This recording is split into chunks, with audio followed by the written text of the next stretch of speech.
Yeay, boleh tepuk tangan untuk Sensa Music. Luar biasa ya. Tentunya balik lagi bersama Tony Purbaya pada sore hari ini. Tony menyapa kembali untuk seluruh property people dan juga seluruh pengunjung dari Gandaria City. Selamat datang di Hard Rock Fest Festival 2024 persembahan Rumah 123. Gimana, masih semangat teman-teman? Nggak ada teriakannya, masih semangat? Bagus ya. Dan juga tentunya di acara Harpopnas Festival 2024 ini adalah merupakan salah satu event untuk Anda yang ingin mencari, menjual, membeli properti baik itu rumah, apartemen, kantor, ruko, kafe, semuanya ada di rumah123.com.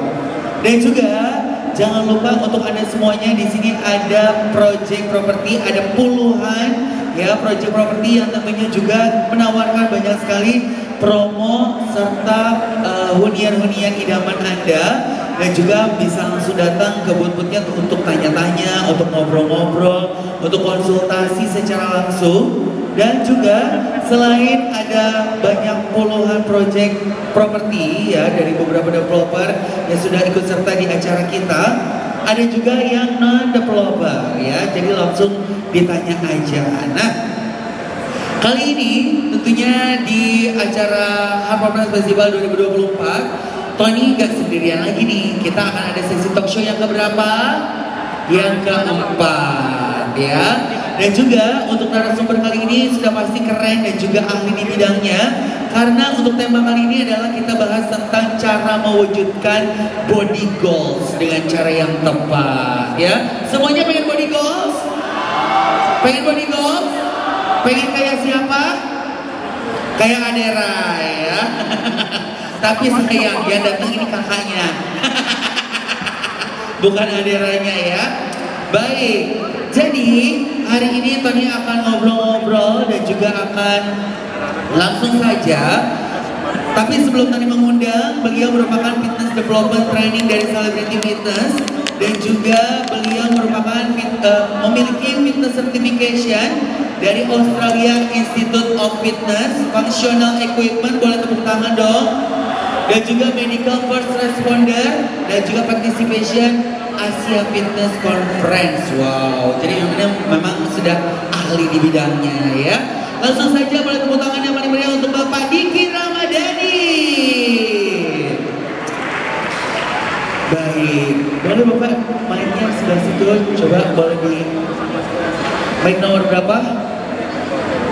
Nomor 3 boleh dinaikin.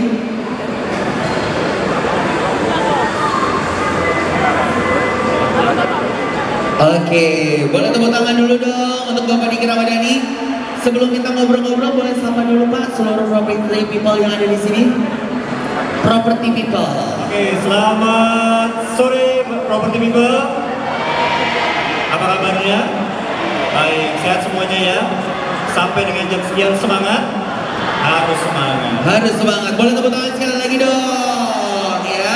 Ada Bapak Diki Ramadhani dari Celebrity Fitness, merupakan fitness development training ya Pak ya. Betul. Oke, sambil ngobrol-ngobrol, boleh sambil duduk aja Bapak. Nah, kita ngebahas tentang body goals. Iya kan, pasti semua orang juga ingin memiliki body goals, tidak hanya untuk kesehatan, tapi sebagai penunjang penampilan juga, gitu ya. Nah, untuk definisi body goals sendiri itu sebenarnya seperti apa sih, dan perlu nggak sih kita nge-set goal untuk tubuh kita? Silakan.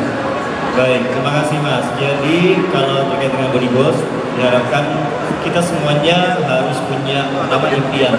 Oke. Jadi body goals itu bisa jadi sesuatu yang kita impikan, tapi apakah itu mudah untuk didapat dalam waktu yang kita inginkan, atau mungkin kita ingin body goals karena melihat orang lain. Oke. Kadang-kadang mungkin body goals itu sangat relatif untuk bisa kita capai. Maksudnya adalah kadang bisa jadi hanya merupakan impian, Keinginan sesaat gitu ya. Jadi itu yang perlu dihindari. Harus, kalau saya bilang, usahakan bisa lebih realistis, tapi tetap harus punya body goals. Oke. Nah, bagaimana sih cara menentukan jenis olahraga yang paling sesuai agar body goals-nya bisa tercapai nih Pak? Baik, jadi kalau kita bicara olahraga ini kadang-kadang seperti sebuah barang mewah ya Mas. Oke. Jadi teman-teman diharapkan kalau memang tahap-tahapnya kita belum pernah olahraga sama sekali, pertama tentukan niat kita untuk olahraga. Yes. Kemudian yang kedua, pelan-pelan kita mulai memikirkan apa rencana kita, mulai dari mana olahraganya, dan kemudian nanti mengarah ke body goals-nya. Olahraga apa yang kita bisa mulai duluan? Saran pertama adalah kira-kira apa yang kita inginkan dulu atau yang kita senangi dulu. Oke. Setelah itu baru nanti kita telatenin atau kita rutinkan supaya timbul keinginan, kesukaan secara bertahap, dan kemudian nanti bisa kita lakukan secara rutin dan rencanakan progres-progres berikutnya. Oke. Nah, apakah olahraga itu harus selalu di gym atau juga kelebihan olahraga di gym sama olahraga di rumah tuh bedanya apa sih, Pak? Baik. Kalau olahraga itu sebetulnya bisa di mana saja. Bedanya adalah kalau kita di sebuah fitness center, di sana lengkap semua fasilitasnya. Oke. Dengan segala keinginan atau pola latihan atau cara latihan dan segala macam yang kita ingin tingkatkan itu pasti ada di sana. Bisa dilakukan apapun. Kalau di rumah itu pasti ada keterbatasan. Yes. Nah, tetapi tidak menutup kemungkinan olahraga di rumah juga bisa dilakukan sepanjang memang teman-teman melakukan sesuatu yang memang mungkin dilakukan di rumah. Tetapi kalau sampai dengan sebuah titik di mana itu harus dilakukan di tempat yang lain, contohnya di fitness center, karena kita sudah merasa stuck di satu poin, maka kita harus melakukannya di fitness center karena di sana alat bantunya, kemudian tenaga atau rekan yang akan bantu selama kita latihan di fitness center akan sangat banyak sekali membantu dari segi knowledge, dari segi keterampilannya dan segala macam yang pasti lebih lah. Oke. Nah, seberapa intens sih olahraga yang kita butuh untuk mencapai body goal tersebut? Contoh, mungkin kalau yang ingin ini ya mencapai body goals yang mungkin dari sebelumnya berat badannya berapa, terus jadi idealnya berapa, seperti itu tuh biasanya bisa dicapainya butuh waktu berapa lama? Baik. Kalau kita bilang begini, di Celebrity Fitness itu ada apa ya, kita bilang pengetahuan ya gitu Mas ya. Oke. Jadi rekan-rekan perlu tahu bahwa kalau kita berolahraga itu, pertama olahraga itu sebetulnya bukan barang mewah. Nah, olahraga itu sudah adalah maksudnya sekarang olahraga sekunder, itu dimana kita perlu perhatikan bahwa olahraga itu tadi penting. Selain sandang, pangan, dan papan. Nah, karena sekarang ini banyak sekali kondisi-kondisi di masyarakat dari bahkan usia anak-anak yang sudah mengidap penyakit-penyakit yang nggak pernah kita pikirkan beberapa tahun ke belakang. Ya, itu sudah terjadi pada anak-anak.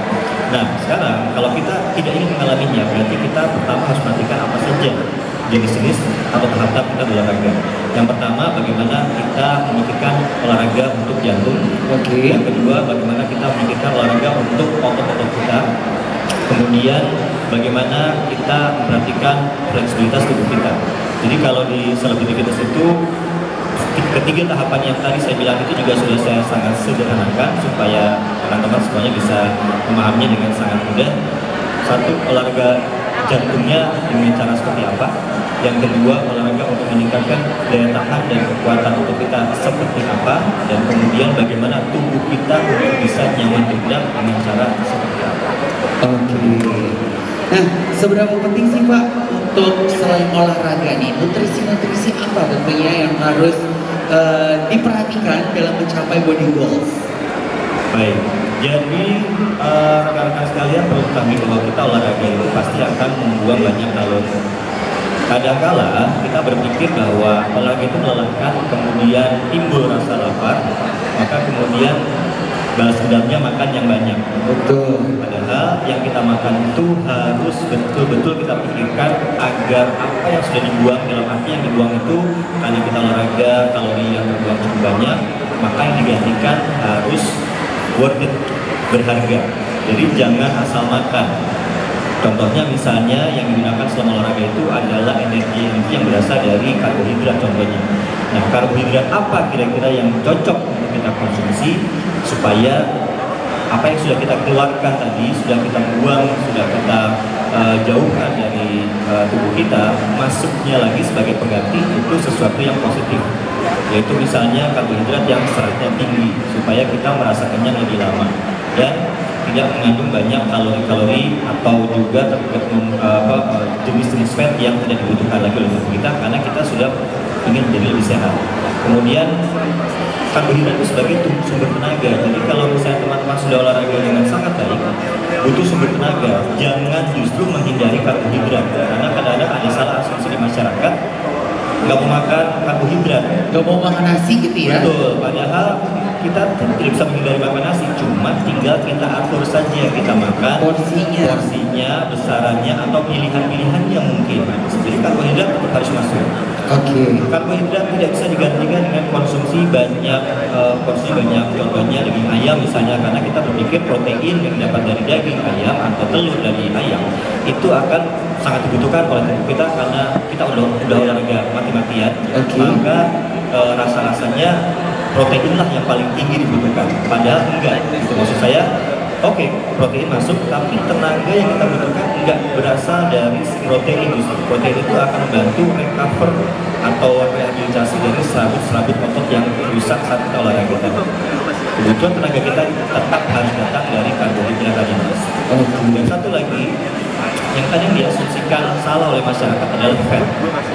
Pasti bayangin fat itu adalah sesuatu yang jahat. Betul, lemak gitu ya. Betul, padahal fat itu kalau kita googling ya Bapak Ibu sekalian, itu fat-fat yang mana yang harus kita makan? Contohnya adalah fat yang baik, seperti misalnya ada dari kacang-kacangan, atau dari alpukat, atau dari ikan, yang mana itu nilai fat yang positif justru.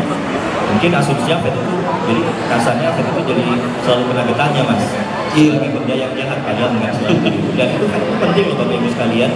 Kalau kita sudah makan contoh ya vitamin gitu ya, kita makan sayur-sayuran, buah-buahan kan banyak vitaminnya mas ya. Betul. Vitamin yang kita makan sangat banyak umpamanya justru nggak akan bisa difungsikan diserap oleh tubuh dengan baik kalau kita nggak makan fat yang baik. Maka dia akan sebagai kendaraan justru si fat itu, fat yang baik maksud saya mas.